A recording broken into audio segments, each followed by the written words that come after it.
चलिए हम डिस्कस करते हैं अपना next topic, that is pricing of futures. इस टॉपिक के अंदर हम ये समझने की कोशिश करेंगे कि जब फ्यूचर्स मार्केट के अंदर फ्यूचर्स ट्रेड होते हैं तो उनका प्राइस बिहेवियर किस तरह से होता है और क्या रिलेशनशिप होती है फ्यूचर्स प्राइसेस की कैश मार्केट प्राइसेस से। जब हम फ्यूचर्स कॉन्ट्रैक्ट्स को डिस्कस कर रहे थे तो अगर आपको ध्यान हो तो मैंने आपको ये क्लिप दिखाई थी जिसमें मैंने आपको ये दिखाया था कि किस तरह से जो कैश मार्केट के जो प्राइसेस होते हैं वो फ्यूचर्स मार्केट के प्राइसेस को डायरेक्टली इन्फ्लुएंस करते हैं, या यूं बोलें कि किस तरह से फ्यूचर्स मार्केट के अंदर जो मार्केट प्राइसेस होते हैं वो किस तरह से अपने प्राइसेस को कैश मार्केट के प्राइसेस से डिराइव करते हैं, या यूं बोलें कि कैश मार्केट के प्राइसेस से डायरेक्टली इम्पैक्टेड होते हैं, इन्फ्लुएंस्ड होते हैं। तो इसी रिलेशनशिप को हम इस टॉपिक के अंदर जो कि प्राइसिंग ऑफ फ्यूचर्स है उसमें समझने की हम कोशिश करेंगे। देखिए रिलेशनशिप तो हमें बिल्कुल सीधे सीधे सामने यहाँ पर दिखाई पड़ रही है इस क्लिप के अंदर कि जो फ्यूचर्स मार्केट के जो प्राइसेस हैं वो कैश मार्केट से डायरेक्टली इन्फ्लुएंस हो रहे हैं, लेकिन ये रिलेशनशिप इतनी सीधी नहीं है। ऐसा नहीं है कि हमें ये पता हो कि कैश मार्केट के अंदर क्या मार्केट प्राइस चल रहा है और वो हम किसी इक्वेशन के अंदर डालें और हमें पता चल जाए कि फ्यूचर्स मार्केट के अंदर क्या मार्केट प्राइस होगा। ऐसी कोई भी थ्योरी या कोई भी मॉडल अवेलेबल नहीं है। कुछ थ्योरीज या कुछ मॉडल्स जो अभी हम इस टॉपिक के अंदर जो कि प्राइसिंग ऑफ फ्यूचर्स है उसके अंदर हम पढ़ेंगे या समझेंगे, वो बस हमें सिर्फ ये बताने की कोशिश करेंगे कि फ्यूचर्स मार्केट के अंदर क्या प्राइस हो सकता है, क्या थ्योरेटिकल प्राइस हो सकता है। You are getting my point.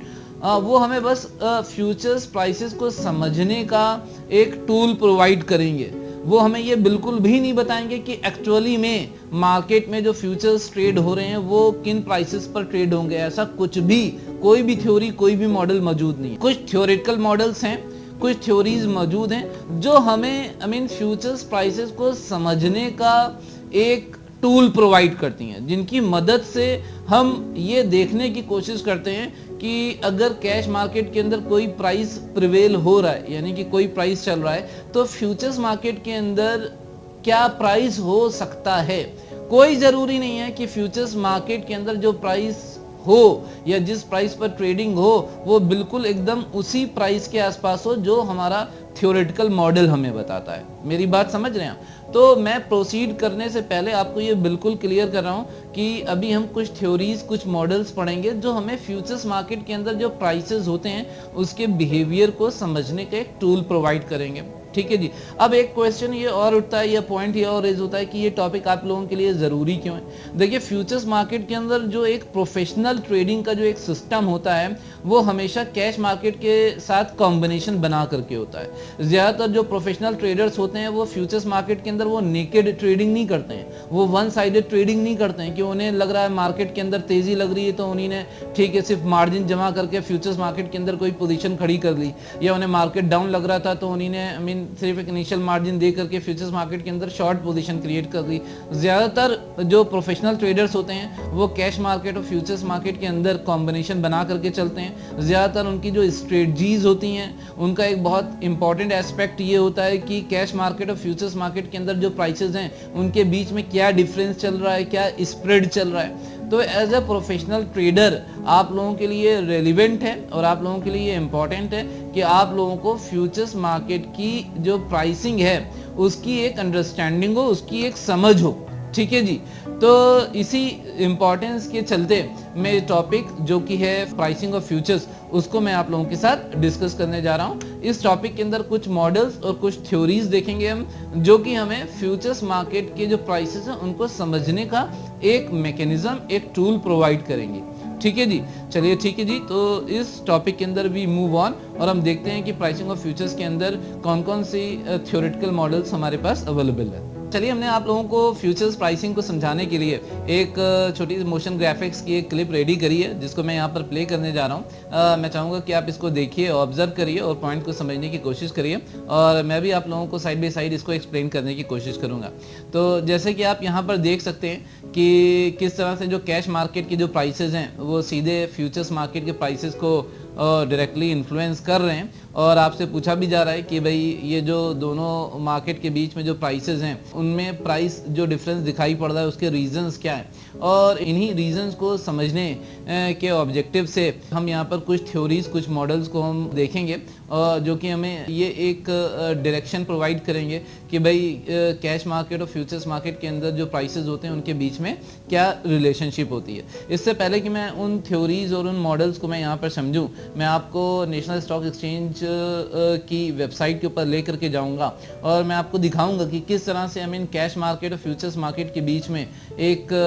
अच्छा खासा प्राइस डिफरेंस हम लोगों को देखने का मौका मिलता है। अब मैं चाहूँगा कि सिर्फ आप उस डेटा को आप देखें और ऑब्जर्व करें, ठीक है जी, और समझने की कोशिश करें कि किस तरह से हमें एक कैश मार्केट और फ्यूचर्स मार्केट के बीच में प्राइस का जो डिफरेंस है उसको देखने का मौका मिलता है। चलिए हम चलते हैं एनएससी की वेबसाइट के ऊपर, जो कि मैंने आपके सामने ओपन कर रखी है, और यहाँ पर लाइव मार्केट में आप क्लिक करेंगे तो एक ड्रॉप डाउन आपको दिखाई पड़ेगा। आप यहाँ पर इक्विटी डेरिवेटिव्स पर क्लिक कर दिए, ठीक है जी, तो आपको यहाँ पर आप देखेंगे एक छोटी सी विंडो देखने का मौका मिलेगा आपको। इस पर क्लिक करेंगे तो यहाँ पर आपको स्टॉक फ्यूचर्स दिखाई पड़ रहे हैं, तो आप यहाँ पर स्टॉक फ्यूचर्स को क्लिक कर दिए तो आपके स्क्रीन के ऊपर अब जो डेटा हमें दिखाई पड़ रहा है ये डेटा है एनएससी के ऊपर ट्रेड होने वाले, जो सबसे ज़्यादा ट्रेड होने वाले जो फ्यूचर्स कॉन्ट्रैक्ट हैं उनका हमें दिखाई पड़ रहा है। जैसे कि आप लेफ्ट हैंड साइड पर आप देख भी सकते हैं, ये सारे यहाँ पर जो इसको मैं ब्रैकेट में कर रहा हूँ, बल्कि और आप स्क्रॉल करके और फर्दर जो फ्यूचर्स कॉन्ट्रैक्ट्स हैं आप उनको देख सकते हैं। ये सारे फ्यूचर्स कॉन्ट्रैक्ट्स नहीं हैं, जो सबसे ज़्यादा पॉपुलर और जिनके अंदर सबसे ज़्यादा वॉल्यूम है, जिनके अंदर सबसे ज़्यादा ट्रेडिंग हो रही है,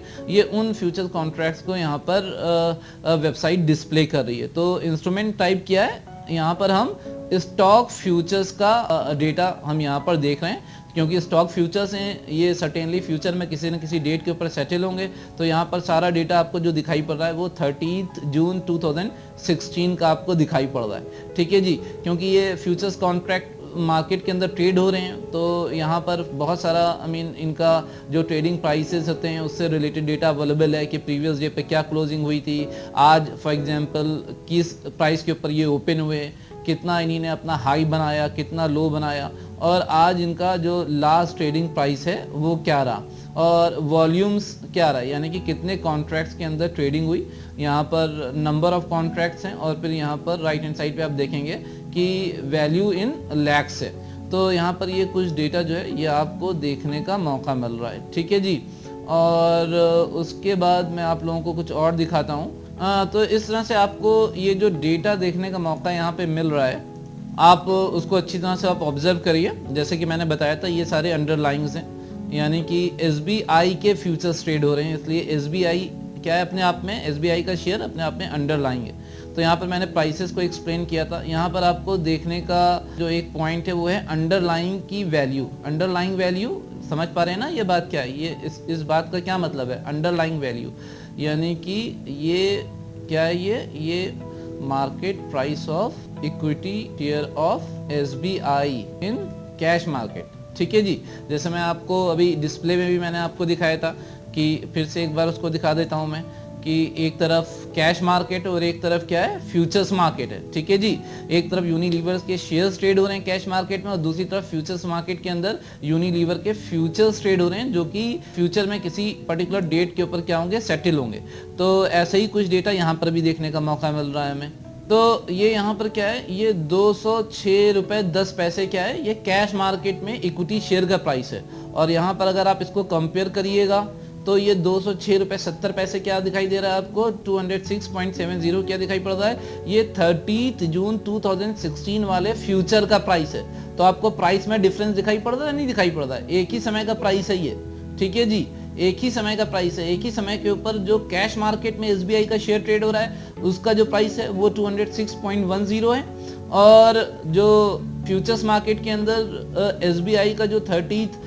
जून का जो फ्यूचर्स ट्रेड हो रहा है वो उसका प्राइस क्या है 206.70। तो इस तरह से हमें एक फर्क दिखाई पड़ रहा है, जो कि तकरीबन 60 पैसे का फर्क दिखाई पड़ रहा है, ठीक है ना। अलग अलग काउंटर्स पर, यानी कि अलग अलग स्क्रिप्ट्स में कैश मार्केट और फ्यूचर्स मार्केट के अंदर जो प्राइसेस होते हैं उसमें अलग अलग तरह का हमें डिफरेंस देखने का मौका मिलता है। आगे देखते हैं हम यस बैंक। यस बैंक का जो 30 जून 2016 वाला जो फ्यूचर ट्रेड हो रहा है हम देखते हैं, तो कैश मार्केट के अंदर जो प्राइस चल रहा है वो क्या चल रहा है, 1064 चल रहा है। और देखेंगे कि फ्यूचर्स मार्केट के अंदर जो प्राइस चल रहा है वो क्या चल रहा है, 1062.70 यहाँ पर देखने का मौका मिल रहा है। तो बल्कि ये हमें देखने का मौका मिल रहा है कि जो फ्यूचर्स मार्केट हैं, यानी कि 30 जून 2016 के सेटलमेंट वाला जो फ्यूचर है वो कैश मार्केट के कंपैरिजन में डिस्काउंट पर ट्रेड हो रहा है। कैश मार्केट ज्यादा चल रहा है और फ्यूचर्स मार्केट क्या चल रहा है, डाउन चल रहा है। ये भी एक बड़ा इंपॉर्टेंट ऑब्जर्वेशन है। तो दोनों ही चीजें आपको देखने का मौका मिलेगा। जैसे कि ऊपर आपने एसबीआई के केस में देखा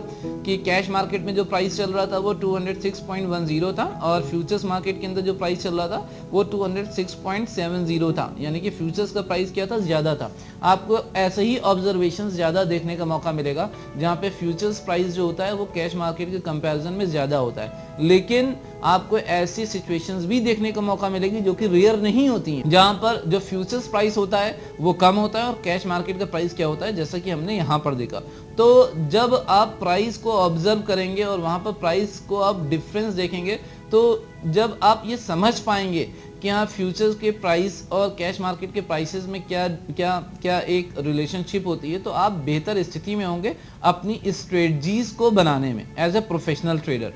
रिलायंस इंफ्रा का हम केस देखते हैं कि यहाँ पर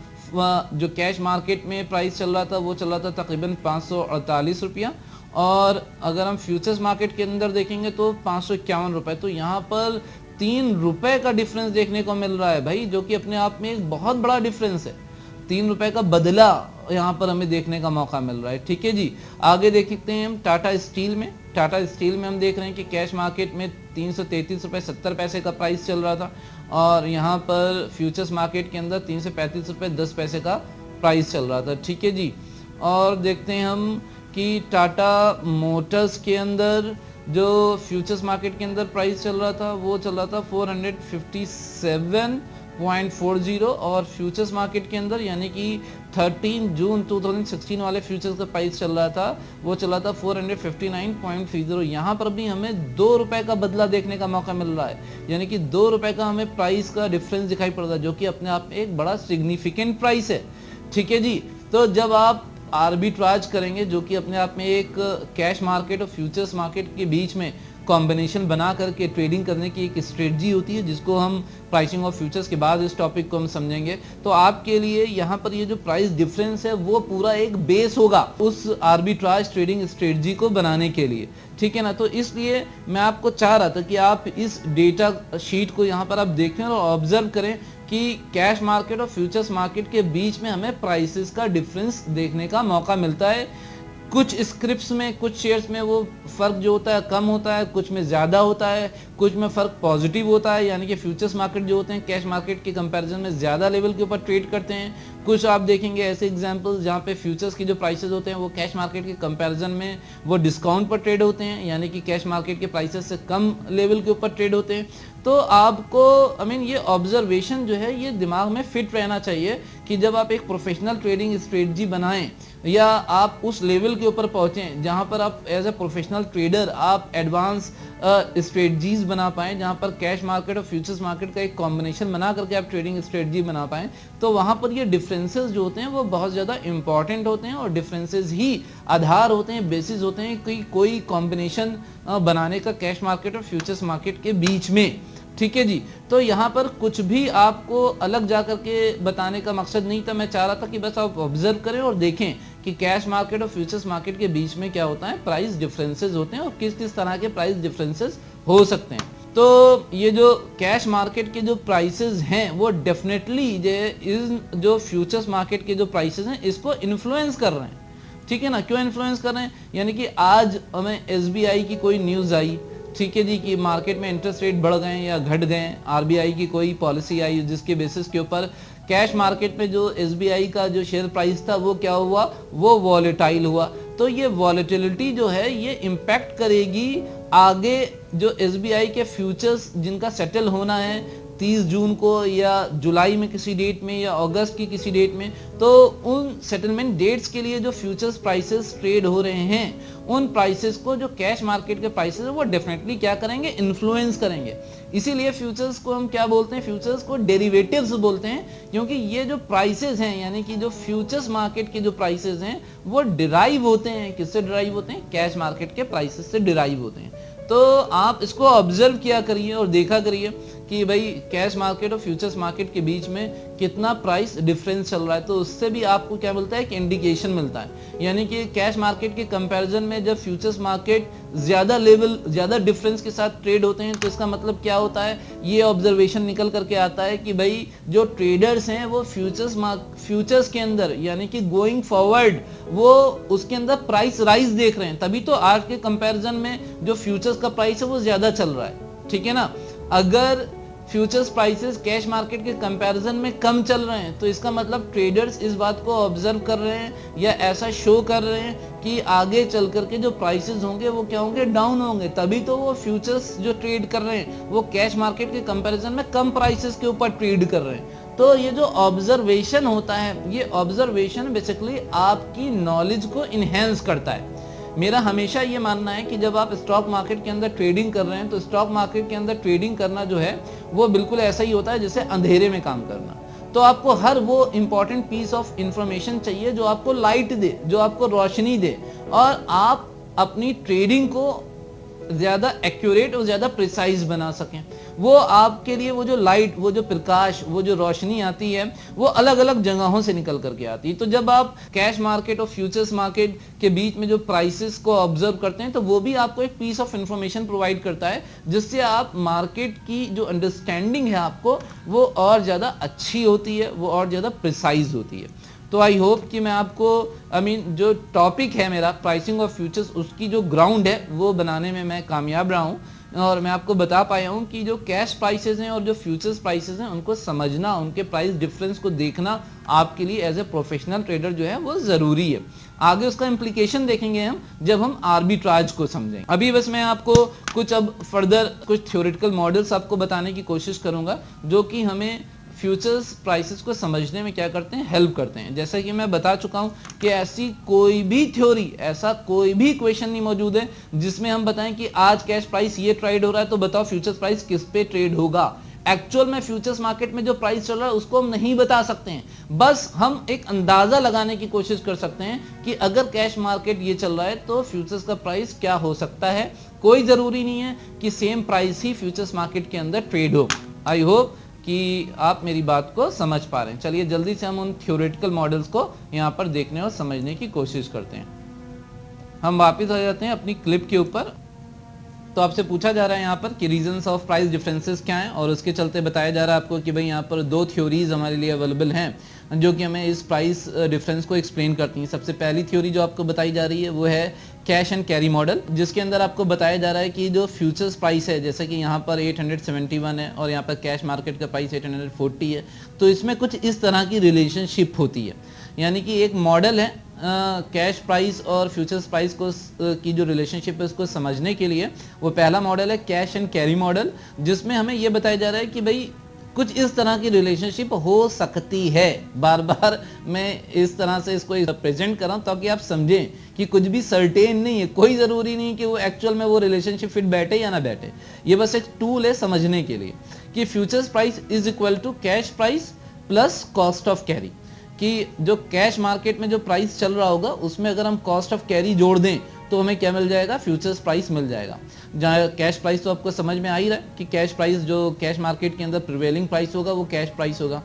कॉस्ट ऑफ कैरी क्या होता है, आप ध्यान दीजिए, हमने जब फॉरवर्ड कॉन्ट्रैक्ट्स को डिस्कस कर रहे थे तो वहाँ पर कॉस्ट ऑफ कैरी को हमने डिस्कस किया था। वहाँ पर भी हमने देखने की कोशिश करी थी कि कैश प्राइस और फॉरवर्ड प्राइस में डिफरेंस क्यों है। तो मैंने आपको बताया था कि भाई कॉस्ट ऑफ कैरी की वजह से होता है, और कॉस्ट ऑफ कैरी में दो चीज़ें होती हैं। कॉस्ट ऑफ कैरी में एक तो स्टोरेज कॉस्ट मैंने आपको बताई थी, और दूसरी मैंने आपको बताई थी कि आप जिस माल को गोडाउन में आप स्टोर करके रखेंगे तो उसमें पैसा लगेगा ना, पैसा फंसेगा, तो वो जो फंड चाहे वो आप अपना लगाएं चाहे आप किसी से उधार लें तो उसके ऊपर जो इंटरेस्ट की कॉस्ट होगी वो भी कॉस्ट ऑफ कैरी का एक एलिमेंट होती है। तो कॉस्ट ऑफ कैरी में मैंने आपको दो चीज़ें बताई थी जो यहाँ पर भी आपको बताई जा रही हैं कि कॉस्ट ऑफ कैरी का मतलब क्या होता है, जो कि आप यहाँ पे देख सकते हैं कि कॉस्ट ऑफ कैरी का मतलब क्या है, storage cost plus cost of financing. तो वहाँ पर तो वो चीज़ फिट बैठ रही थी क्योंकि वहाँ पर हमें माल को स्टोर करना था, लेकिन स्टॉक मार्केट के अंदर बात करें तो यहाँ पर तो हमें कोई ऐसा गोडाउन लेना नहीं जहाँ पर हमें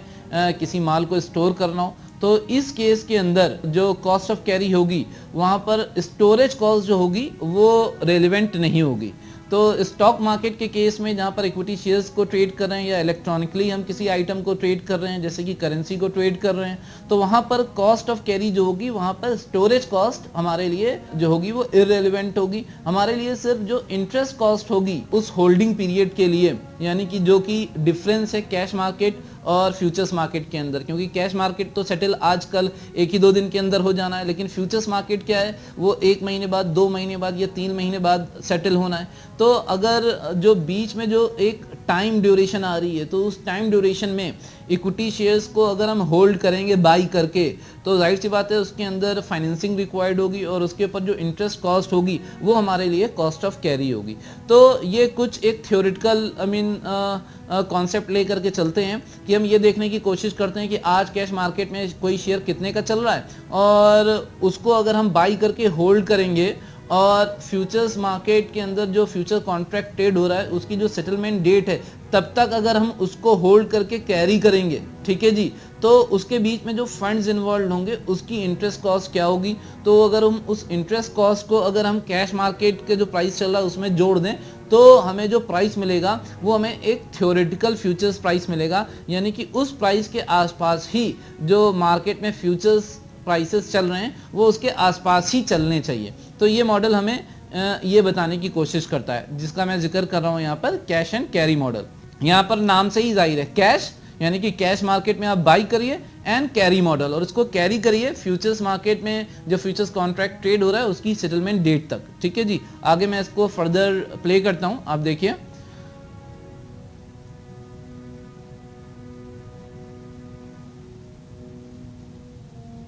तो यहां पर आपको बताया जा रहा है कि futures price is equal to cash price plus interest cost for the holding period, ठीक है जी। मेरे ख्याल से आपको ये बात समझ में आ रही होगी। इसीलिए आपको बताया जा रहा है कि यही वो वजह है जिसकी वजह से जो फ्यूचर्स प्राइस हैं वो ज्यादातर केसेस में कैश प्राइस से क्या होते हैं, वो प्रीमियम पर ट्रेड होते हैं, यानी कि कैश मार्केट के कंपैरिजन में एक ऊपर के लेवल पे ट्रेड होते हैं। जैसा कि अभी हम डेटा भी देख रहे थे एनएससी की वेबसाइट के ऊपर कि ज्यादातर जो फ्यूचर्स प्राइसेस थे वो कैश प्राइस के कंपैरिजन में ज्यादा प्राइस के ऊपर ट्रेड हो रहे थे, क्योंकि बीच में एक टाइम का डिस्टेंस है वो इन्वॉल्व है और कैश मार्केट के जो प्राइस था उसके अंदर एक इंटरेस्ट की कॉस्ट जुड़ रही थी। तो अगर हम अब बात इस तरह की देखें तो हमें जो कैश मार्केट का जो प्राइस है और फ्यूचर्स मार्केट की जो प्राइस है उसके अंदर हमें रिलेशनशिप यहाँ पर समझने का मौका मिल रहा है। इसको यहाँ पर एक मैथमेटिकल फार्मूले से यहाँ पर एक्सप्लेन भी किया जा रहा है कि F is equal to S bracket में 1 + R की पावर T, जहाँ पे F है फ्यूचर्स प्राइस और S है स्पॉट प्राइस और R जो है वो इंटरेस्ट रेट है और T जो है वो टाइम ड्यूरेशन है, जिस टाइम ड्यूरेशन में हमें इसको होल्ड करना है, यानी कि T जो है वो टाइम है जो कि आज कैश मार्केट का जो प्राइस है और उसके बीच में जो एक होल्डिंग पीरियड आ रहा है, यानी कि फ्यूचर्स कॉन्ट्रैक्ट की सेटलमेंट डेट से पहले का जो टाइम है वो टाइम ही यहाँ पर एज इट ही प्रेजेंट किया जा रहा है। अगर आप NISM जैसा कोई एग्जाम देते हैं इक्विटी डेरिवेटिव्स का, तो वहाँ पर इस फार्मूले के बेसिस के ऊपर कुछ न्यूमेरिकल्स भी हैं वो आपसे पूछे जा सकते हैं।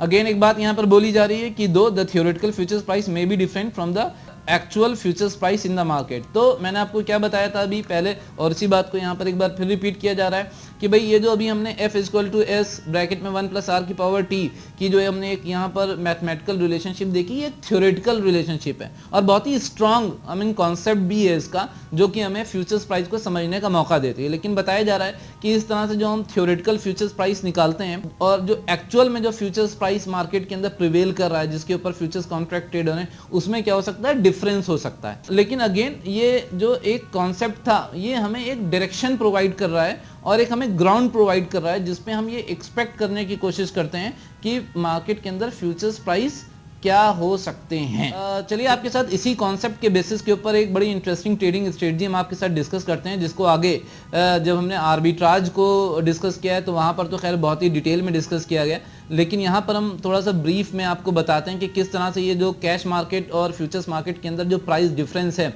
उसके बेसिस के ऊपर बड़ी आप सेफ ट्रेडिंग स्ट्रेटजी आप लगा सकते हैं। आप ये देखने की कोशिश करते हैं कि कैश मार्केट का प्राइस और जो फ्यूचर्स मार्केट का प्राइस है उसके बीच में स्प्रेड क्या है, तो आप ये देखने की कोशिश करते हैं कि क्या ये जो स्प्रेड है, क्या ये स्प्रेड इतना ज्यादा है कि हम कैश मार्केट में माल को खरीद लें कहीं से उधार लेकर के और इंटरेस्ट के बेसिस के ऊपर, और इस माल को हम फ्यूचर्स डेट तक क्या करें, कैरी करें। अगर आपको ये डिफरेंस देखने का मौका मिलता है, जो कि डिफरेंस इतना ज़्यादा है कि ये माल को खरीदने की जो इंटरेस्ट कॉस्ट है उसको कवर कर लेगा, तो आप इस माल को खरीद करके रख सकते हैं और इसको कैरी कर सकते हैं फ्यूचर्स कॉन्ट्रैक्ट की जो सेटलमेंट डेट है तब तक, ठीक है ना। आपको लेकिन एक साइमल्टेनियस पोजीशन आपको क्रिएट करनी पड़ेगी। आप कैश मार्केट के अंदर क्या करेंगे, बाई एंड होल्ड करेंगे, और साइमल्टेनियसली आप क्या करेंगे, आप फ्यूचर्स मार्केट के अंदर सेल करेंगे और वेट करेंगे, sell and wait till expiry, ठीक है ना। और आप दोनों पोजीशंस को, यानी कि कैश मार्केट की पोजीशन और फ्यूचर्स मार्केट की पोजीशन, दोनों को आप एक्सपायरी डेट पर क्या करेंगे, आप सेटल करेंगे। अगर आपका ये जो ऑब्जर्वेशन है कि ये जो यहाँ पर डिफरेंस आपको दिखाई पड़ रहा है, अगर ये डिफरेंस आपका जो इंटरेस्ट कॉस्ट है जो कि माल को खरीदने में लग रही है, और यहाँ पर जो फ्यूचर्स मार्केट के अंदर पोजीशन को खड़ी करने के लिए जो मार्जिन चाहिए उसकी जो इंटरेस्ट कॉस्ट है, ये सारी इंटरेस्ट कॉस्ट से ज़्यादा है ये स्प्रेड, तो आप ये मान करके चलिए कि at the end of expiry market किसी भी डायरेक्शन में जाए आपको नेट प्रॉफिट होगा। ये थोड़ा सा अभी आपको कंफ्यूजिंग साउंड कर रहा होगा, ये मैं आपको एक ट्रेलर दे रहा हूँ उस स्ट्रेटजी का जिसको हमने आर्बिट्राज के अंदर डिस्कस किया है। तो ऐसा नहीं है कि यहाँ पर ये जो हम डिस्कस कर रहे हैं कैश मार्केट और फ्यूचर्स मार्केट के अंदर जो प्राइस डिफरेंस है उसको समझने के लिए जो हम एक्सरसाइज कर रहे हैं वो यूजलेस है। ये जो एक्सरसाइज हम यहाँ पर कर रहे हैं ये एक्सरसाइज बेसिस है उस सेफ और बहुत ही ज़्यादा पॉपुलर ट्रेडिंग स्ट्रेटजी का जिसको हम आर्बिट्राज के तौर पर जानते हैं। तो अभी ये जो मैंने आपको यहाँ पर ओरली एग्जांपल दिया है वो वहाँ पर हम पूरा प्रॉपर कैलकुलेशन देखेंगे और हम समझेंगे कि किस तरह से हमारे लिए ये जो प्राइस डिफरेंस कैश मार्केट और फ्यूचर्स मार्केट के बीच में होता है वो एक इंपॉर्टेंट रोल प्ले करता है हमारे लिए आर्बिट्राज ट्रेडिंग स्ट्रेटजी के अंदर। तो यहाँ पर हमने अभी एक मॉडल को समझा जो कि एक कैश एंड कैरी मॉडल। आगे फर्दर हम एक दूसरे मॉडल को यहाँ पर समझने की कोशिश करते हैं। मैं वापस क्लिप को प्ले करता हूँ। यहाँ पर दूसरा मॉडल जो यहाँ पर निकल करके आ रहा है वो आ रहा है एक्सपेक्टेंसी मॉडल। आप देखिएगा यहाँ पर क्या आपको बताया जा रहा है कि futures price indicates the expectation that how spot prices cash prices में prevail going forward towards expiry date. मैं आपको कुछ सेकंड्स का टाइम दे रहा हूँ। यहाँ पर नीचे बॉक्स में एक्सपेक्टेंसी मॉडल को एक्सप्लेन किया गया। मैं चाह रहा हूँ आप इसको पढ़िए और थोड़ा सा आप इस पर सोचने की भी कोशिश करिए इससे पहले कि मैं आपको ये पॉइंट एक्सप्लेन करूँ। मैं फिर से पढ़ रहा हूँ इसको कि futures price indicates the expectation that how spot prices और cash prices may prevail going forward towards expiry date। क्या समझ में आ रहा है? देखिए एक्सपेक्टेंसी मॉडल हमें कोई मैथमेटिकल इक्वेशन नहीं दे रही है जैसे कि हमने कैश एंड कैरी मॉडल में देखा। यहाँ पर आपको बस बताया जा रहा है कि फ्यूचर्स मार्केट के अंदर जो ट्रेडर्स होते हैं वो उनकी क्या एक्सपेक्टेशन होती है कि आज फॉर एग्जांपल कैश मार्केट के अंदर यहाँ पर 845 प्राइस चल रहा है और आगे किसी सेटलमेंट डेट का कोई फ्यूचर ट्रेड हो रहा है, तो वो फ्यूचर्स मार्केट के अंदर उस रेट के ऊपर ट्रेड करना चाहते हैं या उस रेट के ऊपर ट्रेड करते हैं जो उन्हें बस लगता है कि हाँ गोइंग फॉरवर्ड आगे जब भविष्य में हम जाएंगे, जब फ्यूचर्स मार्केट के अंदर जो कॉन्ट्रैक्ट ट्रेड हो रहा है उसकी सेटलमेंट डेट को हम अप्रोच करेंगे, उसकी सेटलमेंट डेट की तरफ जब हम आगे बढ़ेंगे तो किस तरह का एक सिनेरियो होगा, उसकी जो एक्सपेक्टेशन है वो एक्सपेक्टेशन ही फ्यूचर्स मार्केट के अंदर जो प्राइसेस हैं उनको डिराइव करती है। मेरी बात समझ रहे हैं? तो यहाँ पर एक तरह से आपको बताया जा रहा है कि फ्यूचर्स मार्केट के अंदर जो ट्रेडर्स काम कर रहे हैं, जो फ्यूचर्स मार्केट के अंदर जो लोग फ्यूचर्स बाई कर रहे हैं या फ्यूचर्स सेल कर रहे हैं, वो एक एक्सपेक्टेशन के बेसिस के ऊपर वो ट्रेड कर रहे हैं कि आज जो कैश मार्केट का प्राइस है वो किस तरह से आगे चल करके मूव करेगा। जैसा कि मैंने आपको बताया भी था कि अगर फ्यूचर्स के प्राइसेस ज़्यादा चल रहे हैं कैश के कंपैरिजन में, तो आपको ये एक्सपेक्टेशन रहती है, यानी कि ट्रेडर्स को ये एक्सपेक्टेशन रहती है कि आगे चल करके जो कैश मार्केट के प्राइसेस हैं वो बढ़ेंगे, तभी वो आज जो फ्यूचर्स को ट्रेड कर रहे हैं वो बढ़े हुए प्राइसेस के ऊपर क्या कर रहे हैं, ट्रेड कर रहे हैं, ठीक है ना। और वाइसी वर्सा भी है, अगर वो फ्यूचर्स मार्केट के अंदर लोअर प्राइसेस पे ट्रेड कर रहे हैं कैश मार्केट के कंपैरिजन में, तो उन्हें ऐसा लगता है कि आगे चल करके जो कैश मार्केट है वो वीक होगी, कैश मार्केट जो होगी वो टूटेगी। तो यहाँ पर एक्सपेक्टेंसी मॉडल जो है वो हमें कोई मैथमेटिकल इक्वेशन नहीं प्रोवाइड करता है, वो सिंपली हमें ये फैक्ट जो है वो प्रोवाइड करता है कि भाई फ्यूचर्स मार्केट के अंदर जो ट्रेड्स हो रहे हैं, यानी कि जो फ्यूचर्स बाई हो रहे हैं या फ्यूचर्स सेल हो रहे हैं, या एक तरह से हम ये बोलें कि जो फ्यूचर्स प्राइसेस को जो चीज़ ड्राइव कर रही है, जो चीज़ इन्फ्लुएंस कर रही है, वो एक्सपेक्टेशन इन्फ्लुएंस कर रही है। तो जिस तरह की एक्सपेक्टेशन होगी उस तरह का जो रेट है वो मार्केट के अंदर डिस्कवर होगा, फ्यूचर्स मार्केट के अंदर उस तरह का रेट निकल करके आएगा कि ट्रेडर्स फ्यूचर्स प्राइसेस को किस तरह से देख रहे हैं कि कैश मार्केट के कंपैरिजन में जब हम सेटलमेंट डेट की तरफ आगे बढ़ेंगे तो कैश मार्केट किस तरह से बिहेव करेगा। मेरे ख्याल से आपको मेरी बात समझ में आ रही होगी। तो ये दूसरा मॉडल था हमारा जिसने हमें हेल्प करी ये समझने में कि फ्यूचर्स मार्केट के अंदर क्या प्राइसेस हो सकते हैं। तो इस तरह से हमने ये दो मॉडल्स हमने देखे जिन्होंने हमें एक ग्राउंड प्रोवाइड करी फ्यूचर्स के जो प्राइसेस हैं उनको समझने के लिए। चलिए वी मूव ऑन।